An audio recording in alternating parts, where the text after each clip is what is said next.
नमस्कार, स्वागत है आप सभी का एमपीसीजी सुपरफास्ट 100 आप देख रहे हैं और आपके साथ मैं हूं पुनीत। खबरों की करते हैं शुरुआत। बड़ी खबर की बात सबसे पहले श्योपुर से बड़ी खबर यह कि उपसरपंच चुनाव के दौरान बवाल हो गया है और दो पक्षों में विवाद के बाद पत्थर चल गए हैं। शियारता गांव का यह मामला है। उपद्रव में 6 लोग घायल भी बताए गए हैं। बीजेपी मंडल अध्यक्ष की पत्नी और विधवा महिला के बीच चुनाव हुआ। बीजेपी नेता की पत्नी पर भी पत्थर फेंकने के आरोप लगे हैं। जाखौर गांव में भी उप सरपंच चुनाव के दौरान पथराव हुआ है और 2 गुटों के विवाद में एक व्यक्ति घायल हुआ है। घटना के वीडियो सामने आए हैं, जिसके बाद बीरपुर पुलिस मौके पर पहुंची है और जांच में जुटी हुई है।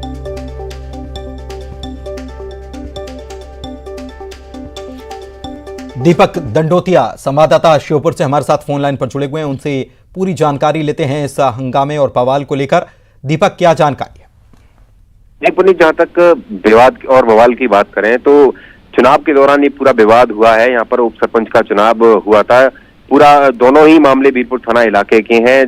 पहला मामला जिला बीरपुर से सटे हुए शारदा ग्राम पंचायत का है, जहां पर 2 गुटों के बीच में विवाद हुआ था। विवाद के दौरान जमकर पथराव हुआ, मारपीट भी हुई। खास बात यह रही कि जो भाजपा के मंडल अध्यक्ष की पत्नी है वो भी इस पूरे मामले में पत्थर फेंकती हुई नजर आई, जिसके वीडियो भी वायरल हुए हैं। और इसी ग्राम पंचायत से कुछ ही दूरी पर जो दूसरी पंचायत है, जाकर ग्राम पंचायत है, वहां पर भी उप सरपंच के चुनाव के दौरान पथराव हुआ है। छत से एक पत्थर फेंका जाता है जो एक व्यक्ति के लगता है और वो व्यक्ति जमीन पर गिर पड़ता है और उसकी तबीयत इतनी ज्यादा सीरियस हो जाती है कि उसे जिला अस्पताल के लिए रेफर कराया गया है। इस तरह के विवाद पहले भी देखे जाते रहे हैं, लेकिन हैरत की बात यही है कि सब कुछ जानते हुए भी प्रशासन और पुलिस ने सुरक्षा के इंतजाम नहीं किए। इसी वजह से इस तरह की घटनाएं देखने को बार बार मिल रही हैं। जी पुनीत, अभी क्या स्थिति है? कैसे हालात को काबू में किया गया? क्या कुछ लोगों की गिरफ्तारी हुई है? जहां तक हम गिरफ्तारी की बात करें तो पुलिस ने मौके पर पहुंच के मोर्चे को संभाल लिया है। हालात अभी सामान्य है, लेकिन जो गिरफ्तारी की बात करें तो अभी तक गिरफ्तारी एक भी पक्ष से नहीं हुई है। हालांकि पुलिस जल्दी आरोपियों की पहचान करके उनकी गिरफ्तारी करने की बात कह रही है और जो घायल है उनका उपचार बीरपुर और जिला अस्पताल में कराया जा रहा है। पुनीत, बहुत शुक्रिया आपका इस जानकारी के लिए। और इंदौर से बड़ी खबर आपको बता दें, ईडी दफ्तर पर विरोध प्रदर्शन यहां पर कांग्रेस की तरफ से किया गया। यूथ कांग्रेस के कार्यकर्ताओं की पिटाई भी हुई है। ईडी दफ्तर के बोर्ड पर कालिख पोतने के लिए कांग्रेस के कार्यकर्ता पहुंचे हुए थे। पुलिस ने जमकर पीटा है। कुछ कांग्रेस कार्यकर्ताओं को पुलिस ने गिरफ्तार भी किया है। पुलिस और कांग्रेस कार्यकर्ताओं के बीच इस दौरान काफी झूमा झटकी हुई है। ये तस्वीरें भी सामने आई है। कालिख पोतने गए थे। ईडी के दफ्तर का बोर्ड जो है उस पर कालिख लगाने के लिए गए थे। आपको बता दें कि सोनिया गांधी से पूछताछ जो चल रही है, इसी को लेकर विरोध प्रदर्शन हो रहा है। लेकिन सत्याग्रह की बात कही गई थी, लेकिन यहां सत्याग्रह से आगे बढ़ते हुए ईडी दफ्तर पर कालिख पोतने या इसे बीजेपी दफ्तर बताने की कोशिश कांग्रेस के कार्यकर्ता करते हुए नजर आए। ये देखिए तस्वीरें। और यहाँ इस दौरान देखिए इसको कालिख पोतने की कोशिश, उसके बाद पुलिस ने मोर्चा संभाला और कुछ कार्यकर्ताओं की पिटाई भी हुई है और कुछ को गिरफ्तार भी किया गया है।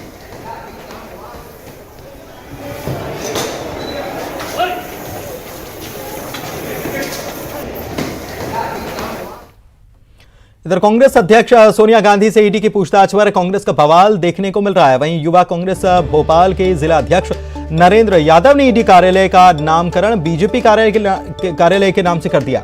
नरेंद्र यादव ने ईडी दफ्तर पहुंचकर बीजेपी कार्यालय का बोर्ड यहां पर लगा दिया और उसका नामकरण करने की कोशिश की।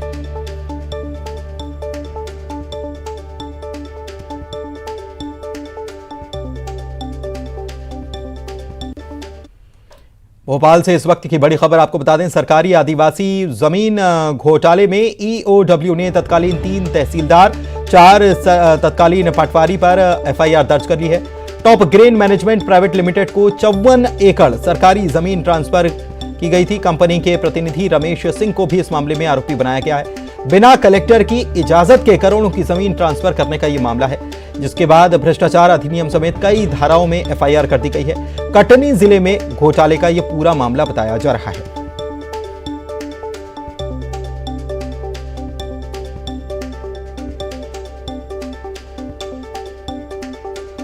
तो बड़ी खबर इस वक्त आपको भोपाल से बता रहे हैं। 54 एकड़ सरकारी जमीन को ट्रांसफर किया गया बगैर कलेक्टर की अनुमति के। कंपनी के प्रतिनिधि रमेश सिंह को भी इस मामले में आरोपी बनाया गया है। सरकारी आदिवासी जमीन घोटाला मामला जो है, इसमें ये एफआईआर हुई है और ये कटनी का ये पूरा मामला है, जिसमें अब ये कार्रवाई की गई है। पुलिस की तरफ से एफआईआर हुई है। 4 तत्कालीन पटवारी पर भी मामला दर्ज किया गया। Top grain management private limited को जमीन ट्रांसफर करने का यह मामला, 54 एकड़ सरकारी जमीन थी जिसको ट्रांसफर कर दिया गया था और वो भी कलेक्टर की इजाजत के बगैर। तो एक बड़ा भ्रष्टाचार का यह मामला सामने आया है और जिसके बाद एफआईआर दर्ज हो चुकी है। ईओडब्ल्यू ने यह कार्रवाई की है।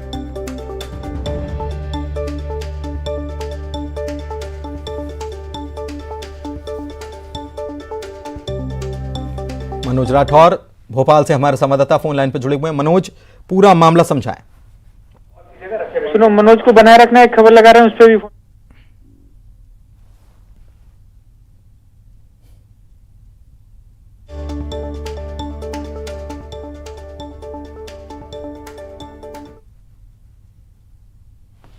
तो 4 तत्कालीन पटवारी पर एफआईआर दर्ज हुई है। Top grain management private limited को यह जमीन ट्रांसफर करने का मामला है, जो 54 एकड़ सरकारी जमीन थी। कटनी का यह पूरा मामला है जिसमें कंपनी के प्रतिनिधि रमेश सिंह को भी आरोपी बनाया गया है। इनके खिलाफ भी मामला दर्ज किया गया। इसके अलावा तत्कालीन तहसीलदार जो थे उन पर भी कार्रवाई की गई है, 3 तत्कालीन तहसीलदार और इसके अलावा 4 तत्कालीन पटवारी पर भी एफआईआर दर्ज की गई है। मनोज हमारे संवाददाता हमारे साथ जुड़े हुए हैं, उनसे पूरा मामला समझते हैं। मनोज, मामला समझाएं, ये क्या कैसे किया गया था ये सब कुछ? जी बिल्कुल, ये 2008 का मामला है। इस पूरे मामले में ईओडब्ल्यू जांच कर रहा था।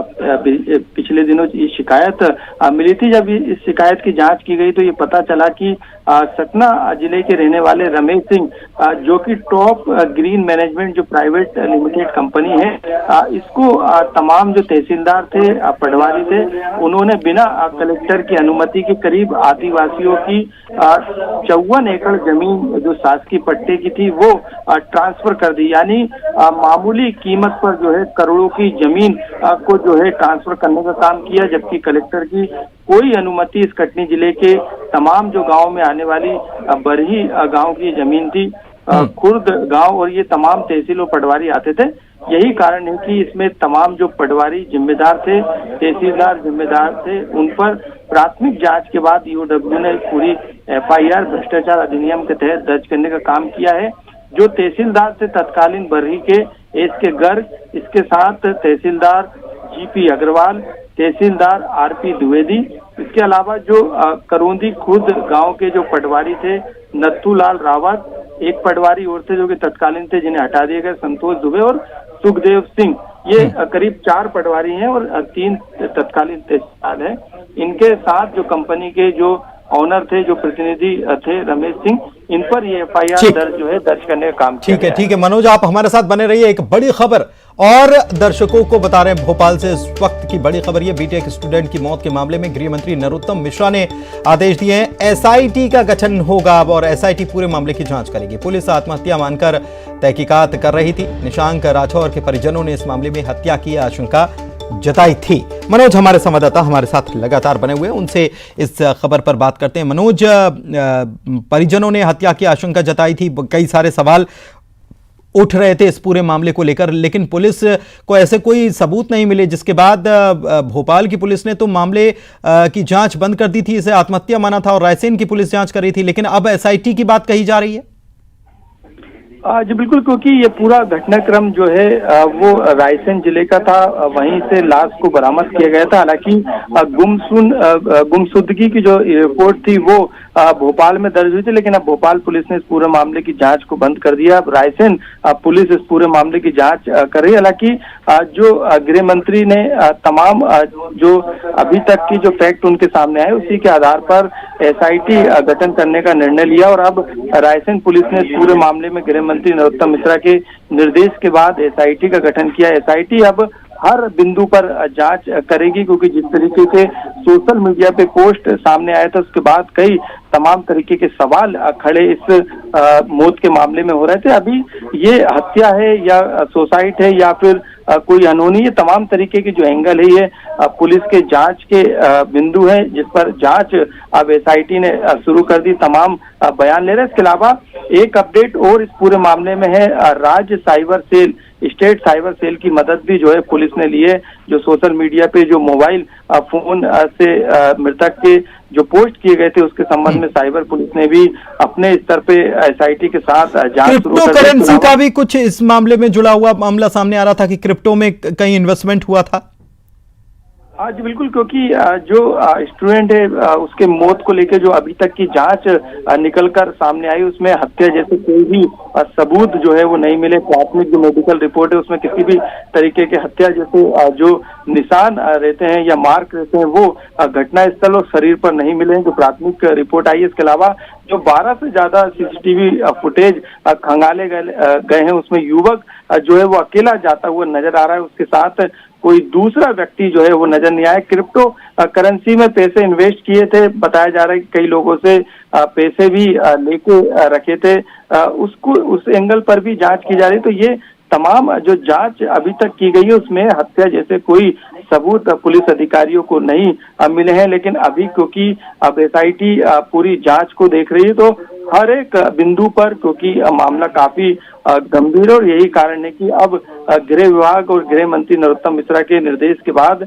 एसआईटी अब हर एक उस पहलू पर जो है जांच करेगी, जिसको लेके परिवार ही नहीं बल्कि कई लोग इस पर सवाल खड़े कर रहे हैं। तो लेकिन मनोज, हम आपसे ये समझना चाहेंगे कि एक तरफ तो भोपाल पुलिस को ऐसे कोई सबूत नहीं मिले हैं, न शरीर पर ऐसे कोई निशान मिले हैं, ना ही और कुछ सीसीटीवी में मिला है। तो एक तरफ केस बंद करने की बात, दूसरी तरफ गृह मंत्री एसआईटी बनाने की बात कह रहे हैं। ये दोनों बातें बिल्कुल अलग हो रही हैं।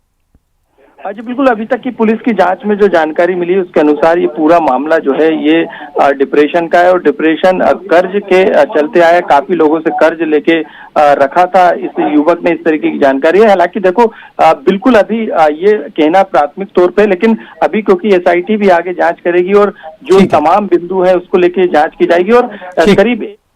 ठीक है, बहुत शुक्रिया मनोज आपका इस जानकारी के लिए। और नरोत्तम मिश्रा ने एसआईटी के गठन को लेकर क्या कुछ कहा, सुनवा रहे हैं आपको। मुझसे कुछ संगठन के लोग मिले भी थे, मैं रायसेन को निर्देश करने वाला हूँ कि इसमें एसआईटी बनाए से विस्तार से जांच। आज ही मुझसे कुछ संगठन के लोग मिले भी थे, मैं रायसेन को निर्देश करने वाला हूँ कि इसमें एसआईटी बनाए से विस्तार से जांच। तो एसआईटी बनाई जाए और इसकी विस्तार से जांच हो, ये बात गृह मंत्री डॉक्टर नरोत्तम मिश्रा ने कहा है। ये बीटेक के छात्र की मौत का ये पूरा मामला है। हालांकि भोपाल पुलिस ने पूरे मामले में जो जांच की उसमें भोपाल पुलिस को ऐसे कोई सबूत नहीं मिले जिसमें ये हत्या की कोशिश का मामला हो, क्योंकि सीसीटीवी फुटेज खंगाले गए, 12 से ज्यादा सीसीटीवी फुटेज देखे गए हैं जिसमें छात्र जो जिसकी मौत हुई है वो अकेला जाता हुआ नजर आ रहा है। हालांकि परिजनों का ये दावा है कि उनका बच्चा ऐसा कुछ नहीं कर सकता है, ऐसी खुदकुशी जैसा कदम नहीं उठा सकता है। रायसेन में डेड बॉडी मिली थी तो वहाँ की पुलिस जरूर जांच कर रही है, लेकिन भोपाल पुलिस ने एक तरफ जांच बंद कर दी है और इसे आत्महत्या का ही मामला बता रही है, क्योंकि और कोई क्लूज या और कोई सबूत ऐसे पुलिस को नहीं मिले हैं। शरीर पर ऐसे भी कि किसी से संघर्ष हुआ हो, ऐसे कोई निशान भी पुलिस को नहीं मिले। इसके अलावा एक मामला इसमें और भी है कि क्रिप्टो करेंसी में इन्वेस्टमेंट किया गया था, कुछ लोगों से पैसा लिया गया था और उस पैसे को इन्वेस्ट किया गया था, ऐसी कुछ बातें भी सामने आ रही हैं। तो इस पूरे मामले की भी छानबीन की जाएगी और गृह मंत्री डॉक्टर नरोत्तम मिश्रा पहले ही कह चुके हैं इसको लेकर कि पूरे मामले की जांच होगी, तहकीकात होगी।